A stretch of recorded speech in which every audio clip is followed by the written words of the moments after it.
Welcome to the podcast that looks at truth, fiction, and reality with a smirk.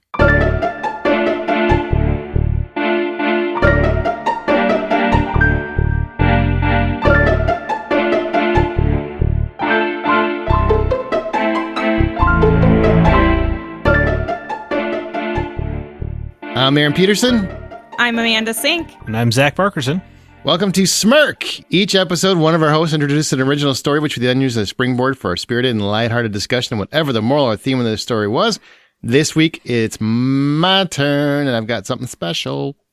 Does it have a lightsaber? Yes. Okay. Whoa, I'm in. I really thought you were going to say no. I mean, no, there isn't really one. But in your mind, you could visualize one. I think it might help. Kind of feels like you. I feel like this feels like a lie. You're welcome. Did I tell you guys one of the first things I ever wrote was a Star Wars parody book? Oh. Yeah. How do you parody Star Wars more than they've done to themselves the last few movies? Yeah. What? Oh, wow. Yeah. Thank you. I could never do what Disney did, but it's I did my best. How did you parody it? I'm curious. I mean, it was like half parody, half fan fiction. You know, me and my friends were the stars. There's a black-bladed lightsaber. I thought that was my own invention. I was incorrect. I did have Emperor Palpatine come back to life, though, in my story. That's the trend. Yeah. Because only, apparently... I actually explained how he survived, so I guess I did more homework than JJ. Well, they had to get to it, you know? He had to retcon a whole movie, so he had to get moving. That's right. He had to yank his toys back out of the toy box. If you guys like Smirk, every app has a share feature, so please do us a favor and share this episode on your social media outlets and rate us while you're there. Sincerely, it does really help the show quite a bit. And here's what this episode's going to be about. We posed a question in our Smirk Facebook group. If you could pick any subject to write a story on or discuss for Smirk, what would it be? So I took 2 of those for this one story. I'll tell you what they are afterwards, but I incorporated them into the story. So this is a listener-inspired story. Whoa. Plot twist. It's pretty exciting, right? That's kind of cool, yeah. I hope you pull it off, Aaron. I hope you do it justice. You don't know. I'm really kind of nervous about this because this is an important fact. This is something we haven't done before, okay? This is a mystery of sorts, and there will be clues that I will answer at the end of the show. So you're going to want to pay attention to the story in this one. Don't just skip 5 minutes ahead. I mean, actually listen to the story because the clues are going to lead to the end. And I have a question for you two. You two get to decide, okay? Ooh, like pick your own story sort of thing? No, you guys get to decide how this rolls. Now, my intent is I'm going to give you the answer either at the end of the episode or after the stinger of the episode. Where should it be? Like after the end music plays. Where do you guys feel I should reveal the conclusion to this story? Because it's kind of a mystery, so I won't tell you the answer to the mystery until either right before we exit the show or after the music. So people actually have to stick around all the way to the end to hear the actual reveal. Or they'll just skip ahead like those book readers who read the last chapter before they listen to the beginning. Those aren't people. Those are not people. I respect them. Absolutely not. I would say right before we exit. Amanda, you concur? Fair enough. Okay. I don't care. I'm fine with anything. That's right. Let the men run the show. Wow. Kid, did we get fired in 8 years for that joke? I was going to say, you may want to redact that and don't put it on your Twitter. About to get gunned out here. All right. It's time for a story. Pay attention.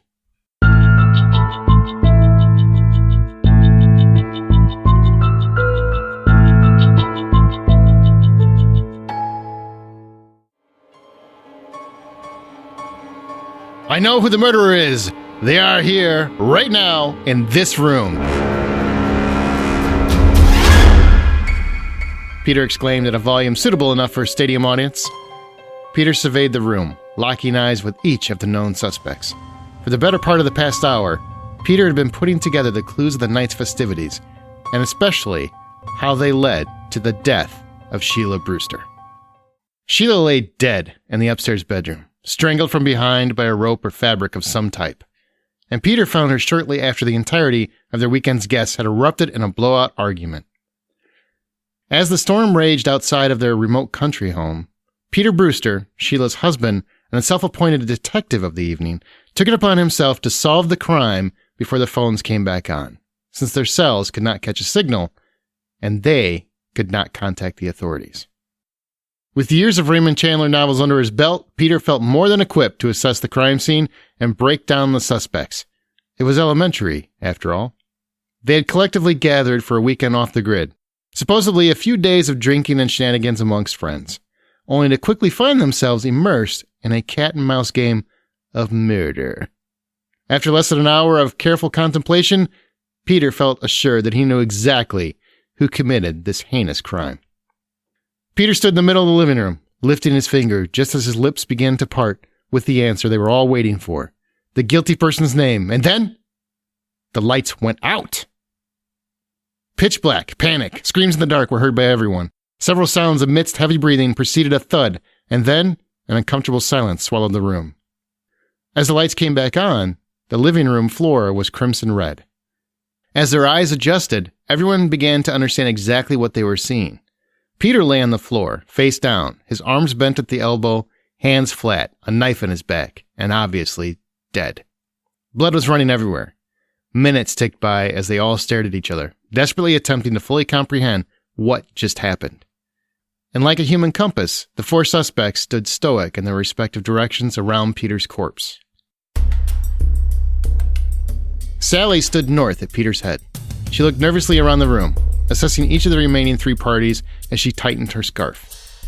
Sally was a risk assessment consultant, spending most of her time evaluating auto manufacturers and their perceived risk to recall or not recall certain vehicles.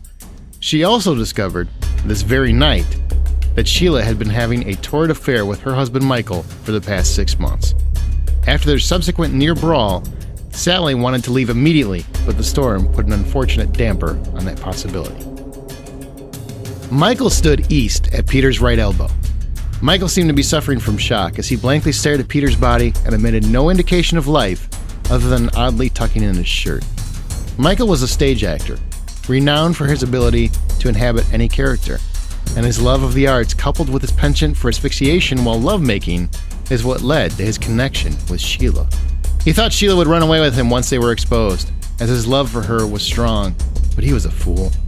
Sheila had no intention of leaving Peter, and she planted her flag earlier that very night, almost spitting in Michael's face with her assertions that she was not going anywhere. All those words meant nothing. She never loved him, and he finally knew. The secret was out, his wife threatened divorce, and both his mistress and her husband were now dead. It was only in this very moment that Michael seemed to finally comprehend his part in the night's events. Jacob stood south at Peter's feet. Jacob calmly slipped his phone back into his pocket, straightened his tie, picked up his drink off the table, smirked, and stared at his fellow suspect with amusement. Jacob had been wildly successful as a tech inventor, only to recently learn that his partner, Peter, had been embezzling from their company for years. Not only that, once Jacob asked about the discrepancies, Peter even slightly threatened to blackmail Jacob over what they referred to as the Guatemala incident. Jacob had only come with on this getaway to finally confront Peter, and now he just stood strong and smug in the knowledge that while he threatened to take everything away from Jacob, Peter had finally received his justice. Jacob softly hummed an upbeat tune under his breath as he finished his whiskey with a smile. Mallory stood west at Peter's arm. Mallory was a bit of a mousy woman, very quiet in tone and shy in social gatherings. She meekly toyed with the belt of her dress as her eyes darted from person to person. Long an assistant to Peter, Mallory had grown to love and care for her boss in a profoundly unprofessional way, though he never reciprocated. Mallory was the one who discovered the affair between Michael and Sheila and relayed that to Peter in the first place. What she left out, however, were the multitude of hours she spent surveilling Sheila, hunting for anything that could sever Sheila's relationship with Peter and bring Mallory closer to the man she loved. Unfortunately, Sheila figured out Mallory's intent, and when the blowout began earlier in the evening between the two couples, Sheila ensured Mallory's humiliation by exposing her obsession in front of everyone. When Peter followed that up with rejection, he still loved Sheila after all. Mallory knew her plan had fallen apart. The four remaining players looked at each other closely, each assessing the other, each pondering the events of the evening. Sally, Michael, Jacob, and Mallory all remained steady at their locations, eerily quiet. One of these 4 was a murderer, a serial killer even at this point, and it was possible they were not quite done. Not yet. Suddenly, the lights went out. And this time, no screams were heard at all. I got so many notes here that I look like Charlie from Sunny in Philadelphia. Like, you go left, right. Whoa, conspiracy. Yeah. I got the yarn. You know, if I had a little tack board, I'd be tearing this place apart. I appreciate that.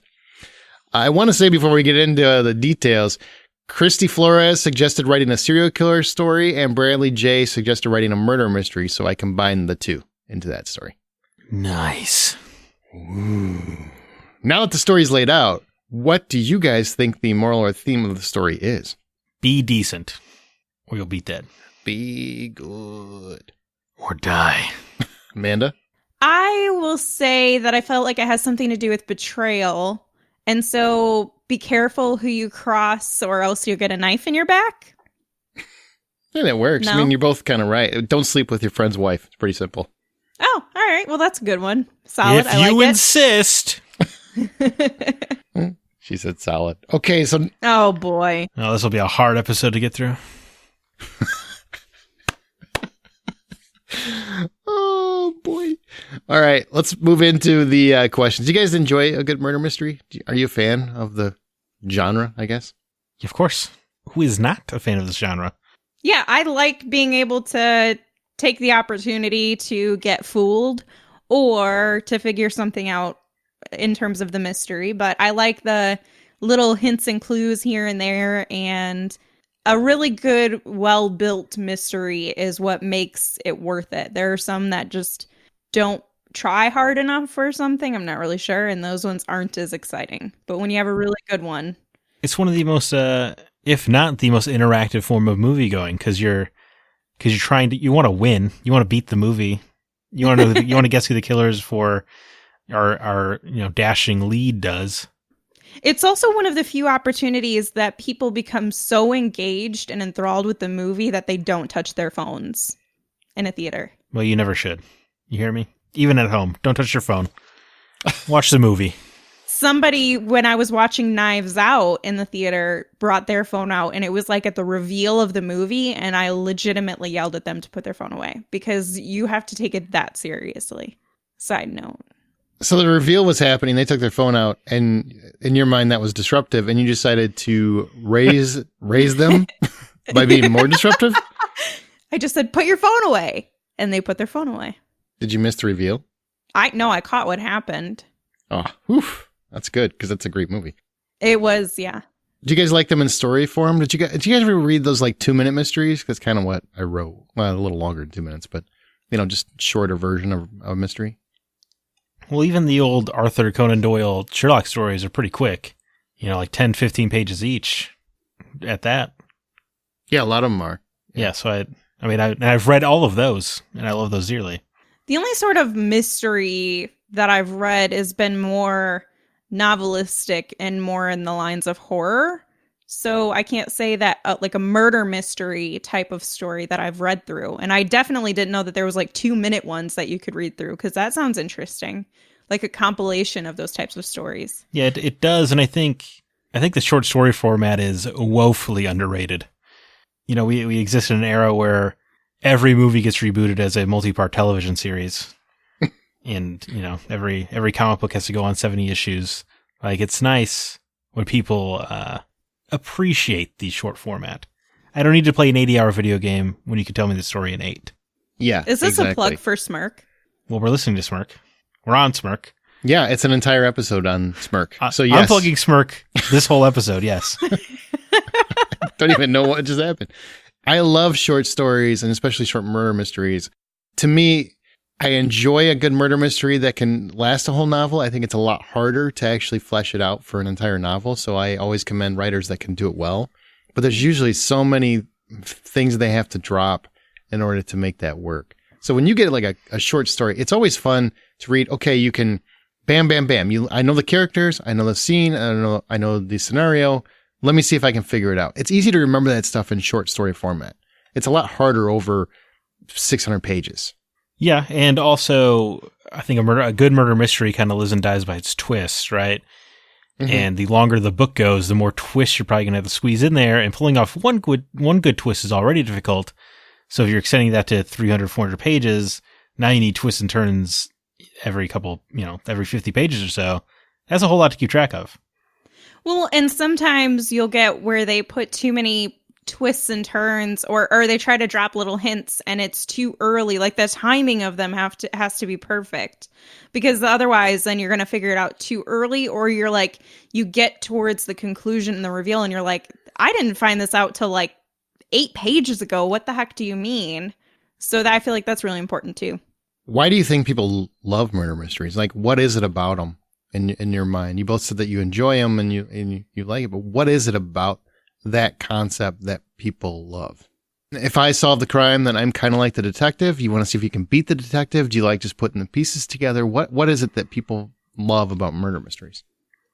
There's so many things. It stokes curiosity, which humans love quite a bit. It gives you the opportunity to feel smart because you're figuring out something before you're supposed to. And it also tickles our fascination with the macabre. You know, like death and murder and things like that are not something you can experience in your real life. So you can experience through story and narrative in a kind of a safe way. You know, you can see the sick, twisted serial killer from afar. Yes, it's like a safe way to experience danger. I mean, I don't really know what I'm supposed to add to that. Words. Oh, well, he said all of these amazing points. Oh, thank you so much. He kind of nailed it all. Oh, well, let's dial it down a little bit. No, can I just get one compliment, maybe? Jeez. Let him take the win, dang it. I will add to it, we seem to love crime. Like, for as much as everybody wants to, it's ironic if you think about it. Everybody here and listening out there in the world, we love to feel safe, right? There's alarms. You got cameras in your house. You got cameras in your doorbell. You got cameras in the backyard. You got cameras everywhere because everybody's afraid something's going to happen to them. But the second something crime-wise happens on television or your podcast app or whatever, you jump right to it and you're like, oh, that's fascinating. You love to hear about other people getting killed for some reason. I don't know why, because we shouldn't love that as a culture. We probably shouldn't love other people dying, but we do. We are fascinated, as long as it's not us or someone we care about, we are fascinated with the concept of murder. And I find that endlessly fascinating. Like, why are we so obsessed with that concept? And figuring because out it's something that we can't fully understand. I mean, unless you are a killer or a murderer. I'm definitely not. What? No, never would. But unless you're somebody who has that kind of mind, the fascination people become so obsessed with how could they do this? What did they do? I think part of it is what Zack's saying, where there's the fascination with putting yourself in danger while being safe.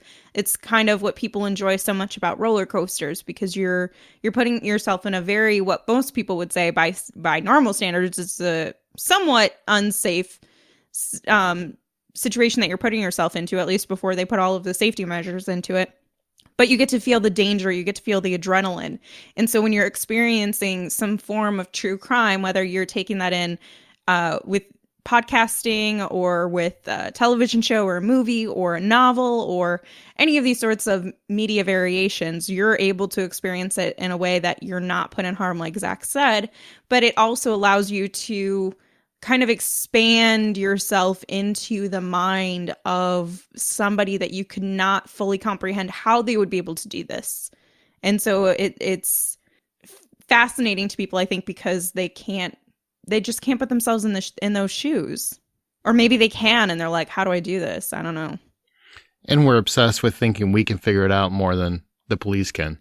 Competition. It's a huge competition piece. I don't even mean fiction. I just mean, like, there's so many people that get obsessed with true crime podcasts, especially when, and Dateline and all that stuff, when there's a mystery that goes unsolved, people get obsessed with it. And it's, especially now that we have an online forum where people can watch something or read something or hear something and then jump on the internet and get together. And they're constantly trying to figure out who the actual criminal is. And they think they know. And they start pointing fingers left and right when they don't really know.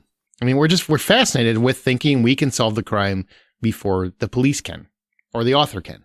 I would say that's more generational, because I feel like now, or at least the point in time, because society now only feels that way because they have an endless resource, Google, Bing, Yahoo, whatever people use other than Google, to look at those details and facts. And they feel like because they've had this overconsumption of true crime, they're an expert in this, that they know better than those who have studied and done this for years upon years upon years. Whereas before, I think the fascination was for a different reason. And I think we've now developed into this, people are so isolated and stuck within themselves and in their own mind that this is an opportunity to do something without actually having to physically do anything.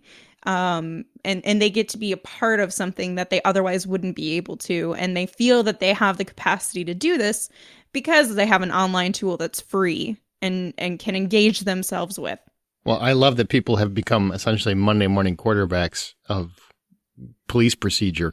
I just, that is endlessly fascinating. They can listen to a half hour on a podcast, or they watch a Dateline episode, and they think they know more than the police that have investigated the crime, and they know who did it. Much like everyone has already diagnosed themselves before they go to the hospital. Yes. Just like, here's all my symptoms, WebMD. Oh my God, I can't believe it's that. This is the end. Right. Same thing. What about the genre annoys you as a fan? Or, I mean, you can love it and still find something annoying. Like, what about murder mysteries annoy you? Anything?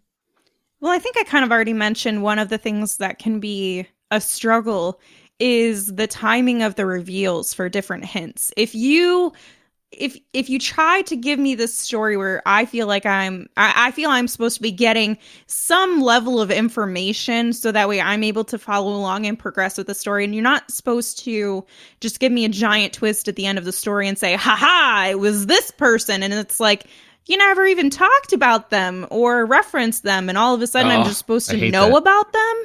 I hate that. That drives me That's crazy. absurd. I want to be able to participate in this. Like Zack said, it's a form of interaction. I want to be able to participate with you. And I want to be almost tricked, but not fully. Like, I want to know that you've thought this out well enough that if I would have paid attention, and I can go back later and reread or rewatch this and find the different clues that indicate, yes, this pointed to the conclusion. I missed that, or yay, I'm glad I caught that. That's part of the excitement in murder mysteries, not necessarily true crime, but murder mysteries, and saying, hey, I was able to follow along with these pieces and that led me to the conclusion. But if you just give me at the end and you're like, haha, then no, I'm bored. You're not a great writer if you do that, in my opinion.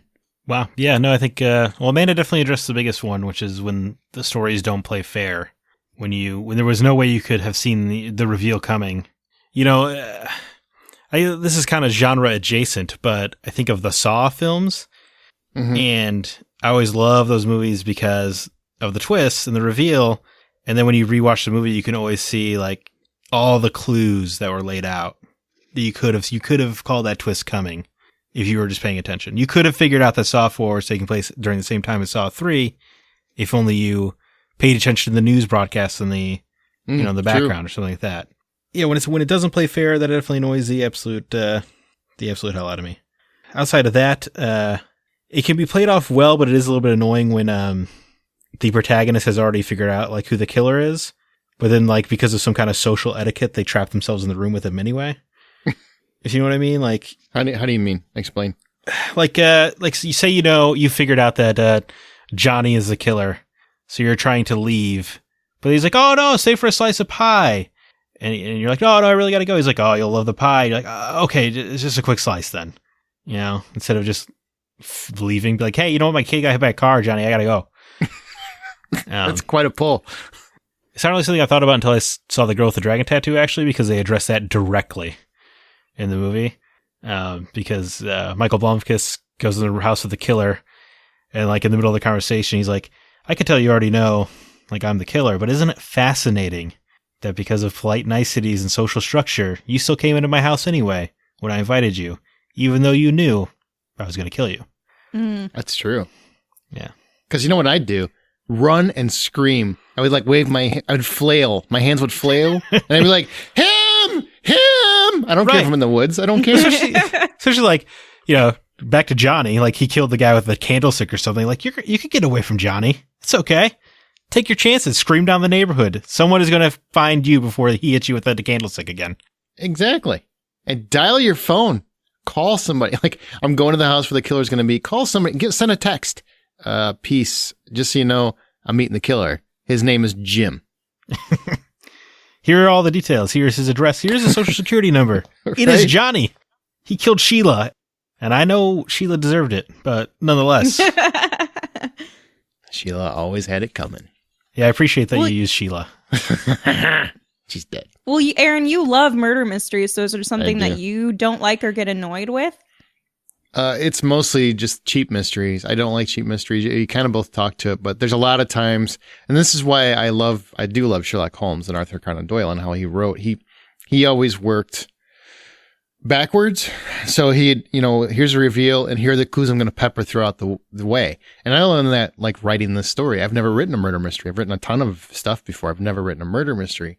So I was very careful to make sure that everything made sense in my story, that my reveal works. So if you go back and you listen to it, it works from the start to the end. And that's very important. A lot of writers don't do that. Sometimes they will use cheap conveniences or misdirection, a lot of red herrings, that sort of thing. And I just don't like murder mysteries told that way. I don't like a lot of just side jaunts to confuse you, to try to make you think one thing when just play it fair, play it straight. Give me a murder mystery, set it up how you think it needs to be set up, but play fair. Don't give me a bunch of clues that lead one direction just so you can ha-ha me at the very end.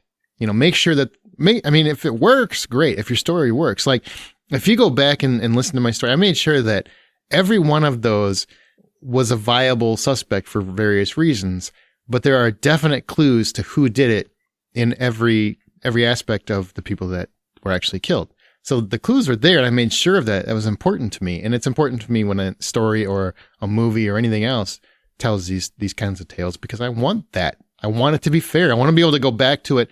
A murder mystery doesn't work to me if only the reveal delivers. The whole movie has to work. The whole movie. And if the whole book, the whole short story, the whole podcast, whatever it is, it all has to work.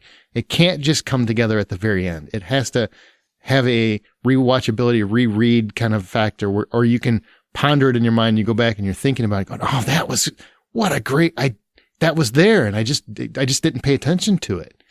Like Zack was talking about, where you would go back and watch Saw movies and you'd see all the clues peppered. You wish you would have paid attention to it the first time because you were just trying to enjoy it instead of really paying attention. It's a thinking person's genre, or it should be. And there's a lot of authors that get it wrong. A lot of authors and screenwriters and whatnot nail it. And those people that nail it really speak to me, like in my heart. Good old heart. Like Clue, the movie Clue. Exactly. Like the movie Clue, which there is a reference here for Clue, which you'll find out about soon. Do you guys usually guess the who and a whodunit? Or are you always fooled? Or, because not everybody can pay attention to that stuff. Oh, man, like 50-50 maybe. I don't want to give myself too much credit. I'll tell you, I always think I have it. Till the very end? That? Yes. There are times when I do, and times when I don't. And there are times when I do where I'm disappointed that it was too obvious, and there are times when I do when I feel like, ooh, yes, called it. Like I had never read Orient Express or whatever, but I called the twist on that one. I felt pretty proud of myself. You called that twist? Yeah. That's pretty impressive, because that's a bonkers twist that is really hard to make sense in my head still. And I read the book and saw the movies. Yeah, that was when they actually showed how it happened, it made less sense to me. So, for what that's worth. No, that's fair. Because I'm telling you, I read the book. I didn't buy it then. I saw the original movie, didn't buy it then. Saw this movie, still didn't buy it. I still enjoy all of them. Like, it's still a great story, but it's not, like, that's the one thing, is like, once you get to the reveal, it's like, I gotta swallow a lot of disbelief to make this work in my head. Yeah. That was a funny case, because I feel like the reveal made the story almost worse. Kinda, in a way. Which is unusual. Can't wait for the sequel, though. Oh, man, it's still a fun movie. Amanda, what about you? Do you usually guess the who and the whodunit? It depends. Sometimes I like to just watch the movie and not fully invest. Like, if it's a movie, I like to just sit and enjoy it and have it play along without thinking too much about it. I do have the ability to just kind of turn that off where I'm not hyper focused on paying attention to the details, and I'll just let the experience happen. There's times where I do pay attention, and like Zach said, I get it, or there's times where I'm watching it and I don't get it. So it's not, I don't have like a streak or a record or anything for one way or the other. But I guess it depends on how competitive my nature is at that moment. Movies, I would say that I'm more drawn to not overanalyze it and just let the experience happen without trying to beat it.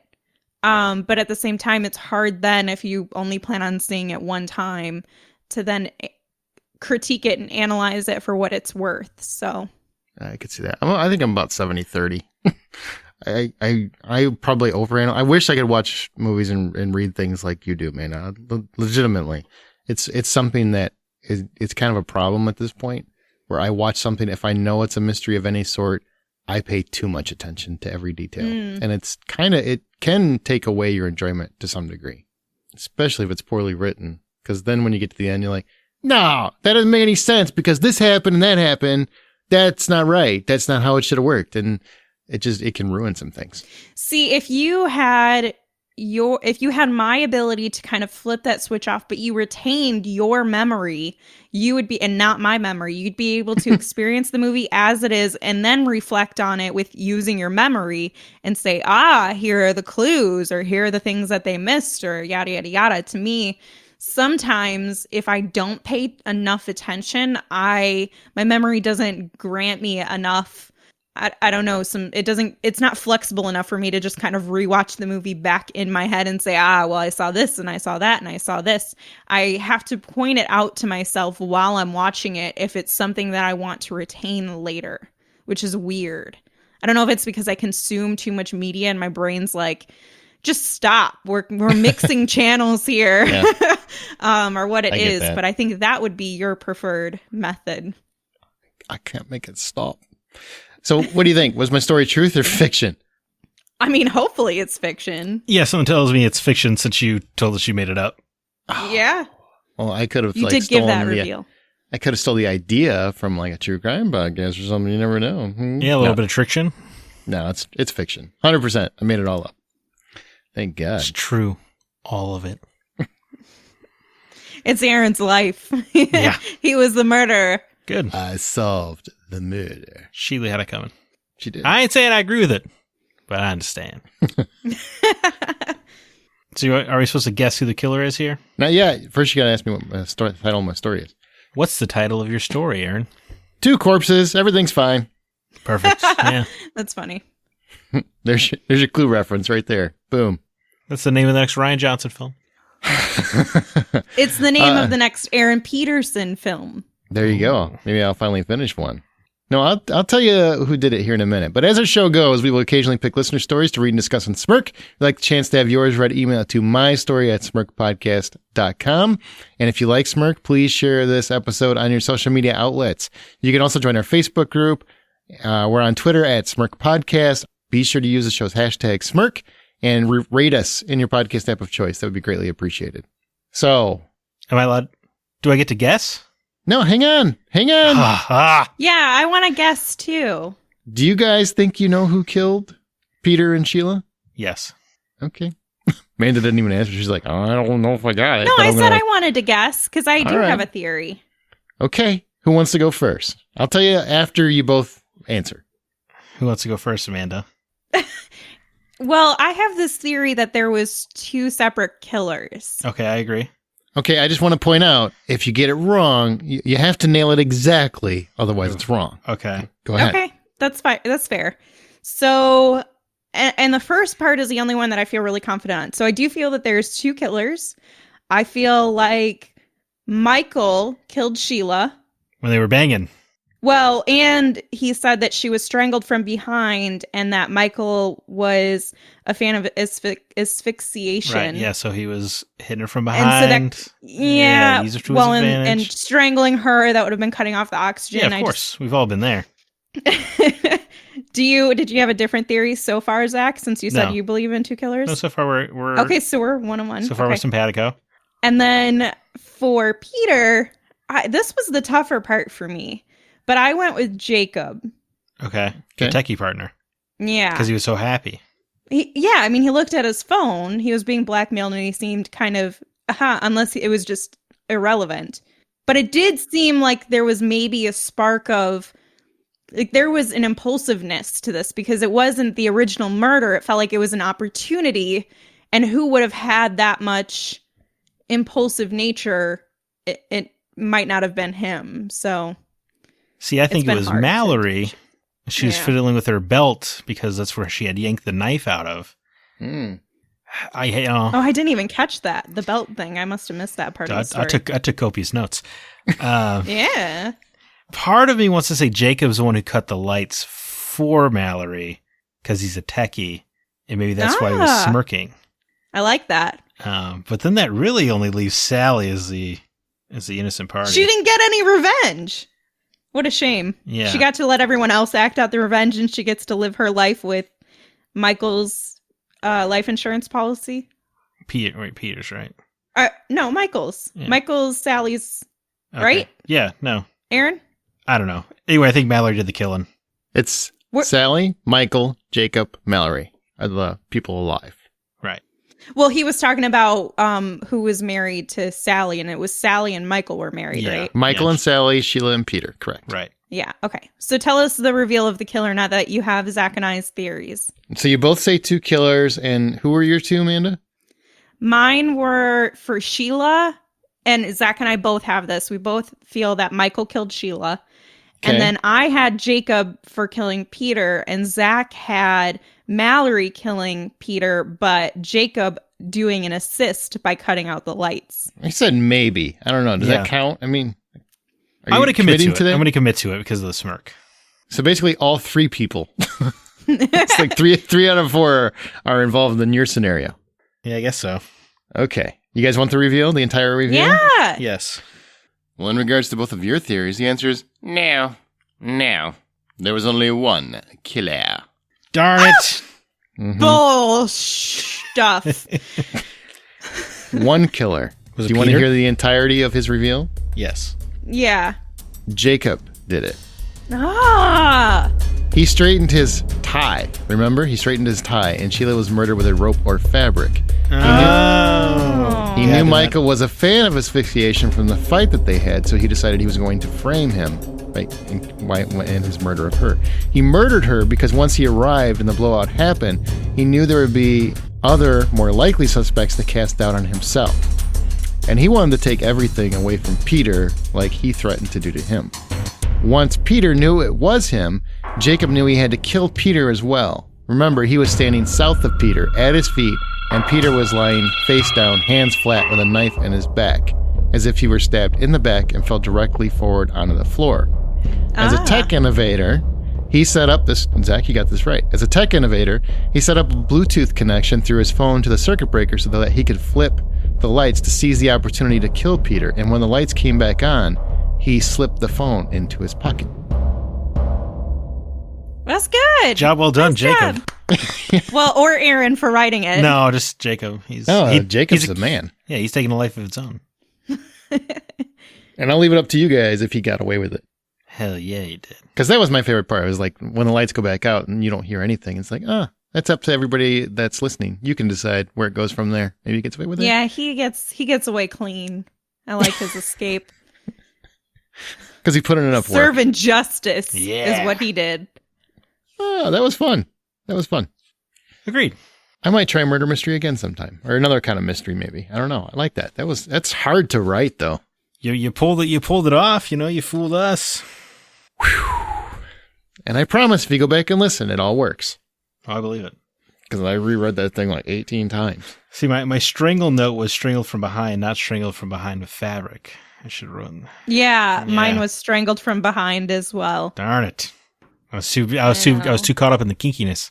I know, me too. You can't see it. I tried to show it to you, but I did have the same weird note. That's good that you guys hang on certain creepy things. All right. That's going to do it for Smirk. And as you write your own life story, always remember to tell it with a smirk.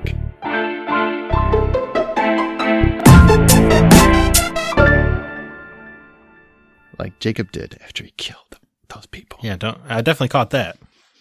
Yeah, that one was a little obvious. I did like the elementary comment that you put in there, because that's a Sherlock-y. Yeah.